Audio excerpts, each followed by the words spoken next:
20 straight times Ohio State have won Big Ten games. Illinois coming in, game already tied at 7. Maurice Wells in the backfield for the Buckeyes, and Ohio State #1 in the BCS, seemingly on their way to New Orleans to play for the national championship, up 14-7. But Juice Williams, Jacob Willis right down the middle, and the Illini staying in it, tying the game at 14. And Juice goes to work late in the half, Mark.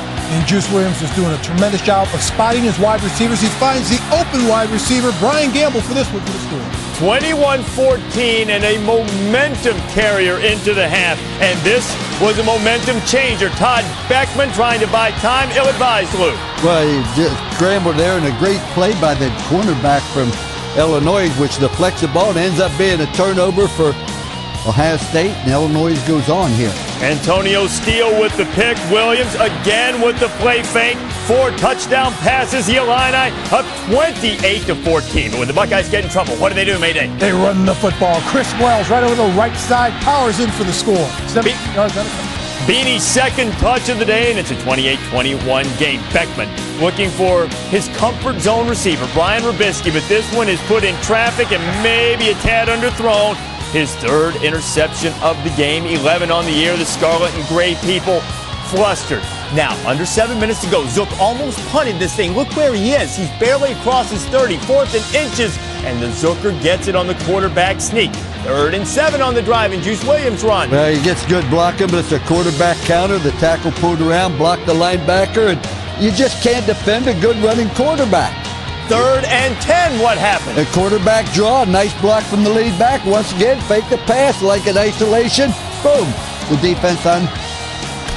Look. This is against a rush defense that was giving up only 65 yards per game and forced 3 and outs on 44% of opponents' possessions, and they couldn't get the ball back at the end. And Illinois upsets Ohio State. Bonnie Bernstein with Ron Zook. Coach Zook, congratulations. You know, when your team lost 40-2 2 years ago, you told your team in the locker room after the game it was going to be much different 2 years later. Why was that the case today? Because our guys believed, they hung in there, and we said it was going to be different when we come back here in 2 years. And that's a great football team. It really is. And for our guys to come in and be able to do what we did, I mean, it's a tribute to our team, and I don't take nothing away from them. That is a good football team. I get the sense you're kind of emotional right now. Well, we've come a long way.